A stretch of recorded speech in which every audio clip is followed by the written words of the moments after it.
This grizzly bear drags Colin Dowler off his bike and starts eating him alive. You've heard the saying, bringing a knife to a gunfight. But how about bringing a knife to a bear fight? It sounds crazy, almost impossible.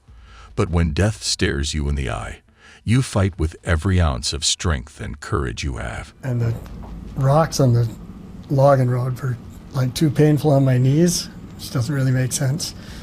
For me to crawl, so I flipped over onto my butt and I used my better leg to push myself back to my bicycle. Got on the bike and got on it. It was a 7-kilometer ride from there back to camp. That's exactly what Colin Dowler did when he was attacked by an extremely angry grizzly bear. Armed with nothing but a 3-inch pocket knife, gifted by his father, he managed to survive a terrifying encounter that most would never imagine escaping alive. Welcome to Nature's Last Call, the channel where the planet's wildest mysteries meet hard science and urgent truth. In today's episode, we dive into one of the most chilling and raw moments in the wilderness: the grizzly bear attack on Colin Dowler, a man who fought for his life in a battle few survive.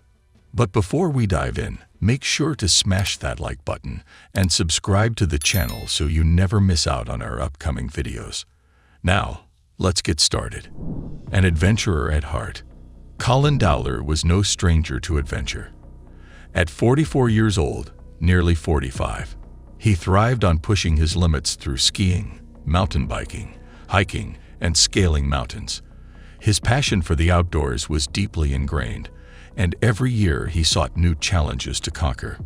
Growing up in Vancouver, surrounded by towering forests and majestic mountains, Colin developed a deep connection to nature early on. His father had been an avid outdoorsman too, teaching him survival skills, how to respect wildlife, and the importance of being prepared for anything. In July 2019, with his 45th birthday looming, Colin had planned a special solo expedition. After booking a week off from his job, he set his sights on Mount Dowler, a mountain in southwestern British Columbia, Canada. The mountain is famously shaped like a cowboy hat or a dog's tooth, reaching about 6,500 feet high. More importantly, it held personal significance. The peak was named after Colin and his brother Paul's late grandfather, a name steeped in family history, but unscaled by anyone in the family. Determined to change that, Colin and Paul had planned to climb it together, but Colin first wanted to scout the best route alone. This was to be more than a climb, it was a tribute. The journey begins. On July 28, 2019, Colin said goodbye to his wife and daughter and set out early in the morning at 7 a.m. equipped with a GPS, a bivy sack, hiking poles, and his trusty 3-inch pocket knife. A small but meaningful gift from his father. He was ready for the adventure ahead. He traveled by boat to Ramsay Arm, a remote inlet on the mainland, then made his way inland on his mountain bike. Before heading into the wilderness, he stopped at a nearby logging camp to inform workers of his plans, a smart safety precaution he hoped would help in case of emergency. At the camp, Colin met Vito John Andrea, the camp cook, who offered him a can of bear spray and even a ride closer to the mountain. Gratefully accepting, Colin set off on his scouting mission with a renewed sense of confidence. Into bear country. As he pedaled deeper into the backcountry, Colin marked his trail with ribbons to ensure he could find his way back. The forest grew dense and quiet, with the occasional rustle of leaves and distant bird calls. The wilderness was breathtaking but unforgiving. However, somewhere along the way, Colin realized the canister of bear spray was missing from his pocket. Whether it had fallen or slipped away, he wasn't sure. Despite the risk, he decided not to turn back. The daylight was fading, and finding a safe spot to camp became his priority. He strung his food and clothes high up in a tree to avoid attracting wildlife, a precaution every hiker in bear country knows well. The next day, July 29th, Colin continued his scouting mission. When it was time to head home, he retraced his steps, hoping to find the lost bear spray. But it was nowhere to be found. The bear encounter. With no protection but his pocket knife, Colin pedaled down the mountain toward the logging camp. The camp was about 4 miles away, and he passed a marker indicating the distance. The peaceful surroundings suddenly became tense. Then, out of nowhere, a massive male grizzly bear appeared, watching him curiously from only about 100 feet away. Colin froze. The bear was too close for comfort. He tried talking loudly to the bear. Bear, bear, in hopes of deterring it. Turning around was not an option. That would trigger the bear to attack instantly. Colin stayed still, trying to remain calm, but the grizzly slowly started to approach. The fight for survival. Colin got off his bike, keeping it between himself and the bear, and grabbed one of his hiking poles. The bear was huge. Its massive head, sharp claws, and muscular frame were terrifying to see up close. The bear walked past him, and for a brief moment, Colin thought he was safe. But then, the grizzly stopped, turned back, and stared directly at him. Colin raised the hiking pole and poked the bear's head to scare it off. It worked. Briefly, the pole slipped from his grip, and the bear's anger exploded. It lunged forward, jaws wide open, and bit into Colin's abdomen and back.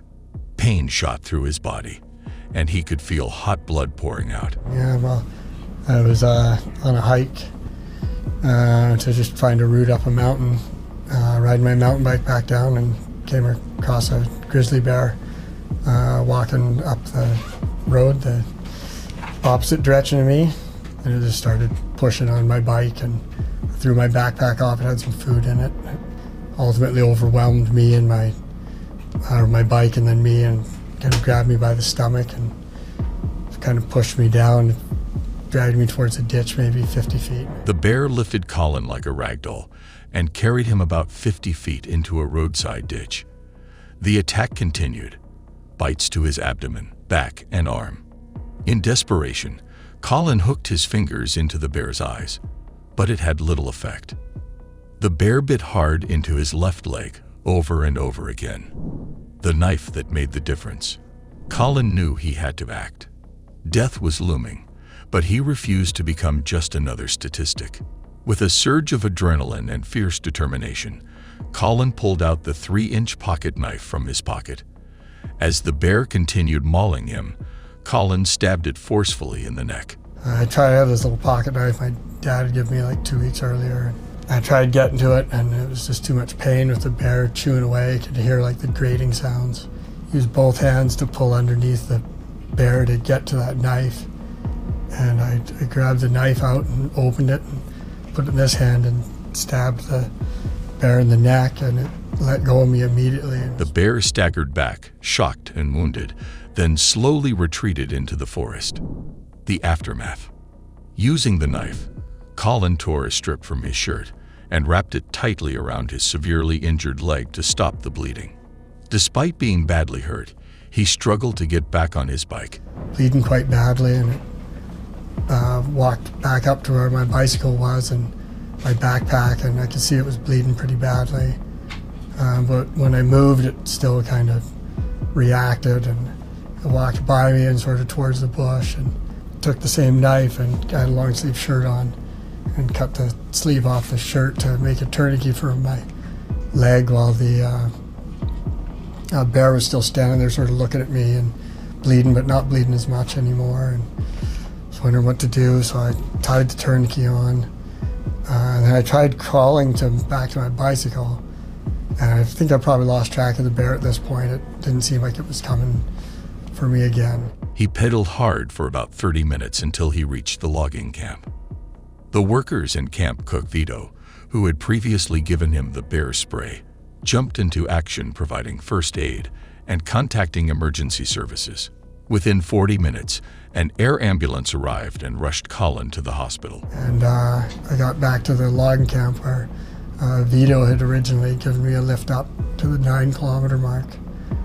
and I flopped down like on their steps to their, I guess their rec room or where they eat, and yelled for help in a helicopter. And luckily there was 5 guys there, so it wasn't just Vito, there was 4 other guys. And they all had level 1 first aid, and they all band together to sort it all out and keep me alive and take care of me and call in air ambulance. And right, so it was an hour of just having them work with me and getting in touch with some of my family so they could help out as well. And then, yeah, I got heli lifted here, and then, yeah, here I am now. Yeah, they saved my life. He underwent a grueling 6.5-hour surgery, receiving 200 staples and stitches. A long road to recovery. Colin survived, but his recovery was slow and painful. 2 years later, in 2021, he gave an interview where he reflected on his ordeal. Despite the trauma, he chose to focus on the awesomeness of the event. The incredible fact that he survived a grizzly attack armed only with a pocket knife. He called himself the baddest dude that took on a grizzly bear and lived to tell the tale. His story spread widely, inspiring many to respect wildlife, prepare carefully, and appreciate the fragile balance between humans and nature. Lessons from the wild. Colin Dowler's story is nothing short of extraordinary. It's a raw testament to human willpower and courage in the face of deadly danger. But it's also a sobering reminder of the dangers that lurk in wilderness areas, especially in bear country.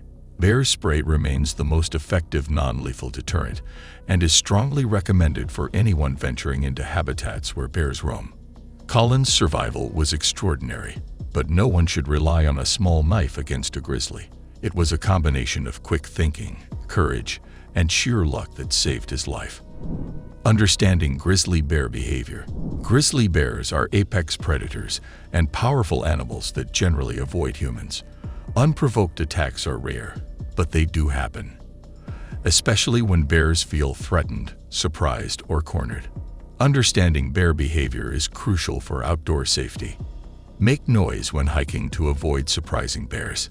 Keep food stored properly, away from sleeping areas. Carry bear spray and know how to use it. If confronted, do not run. Back away slowly and try to appear non-threatening. Encounters like Colin Dowler's remind us that wild places demand respect. Nature is wild and unpredictable.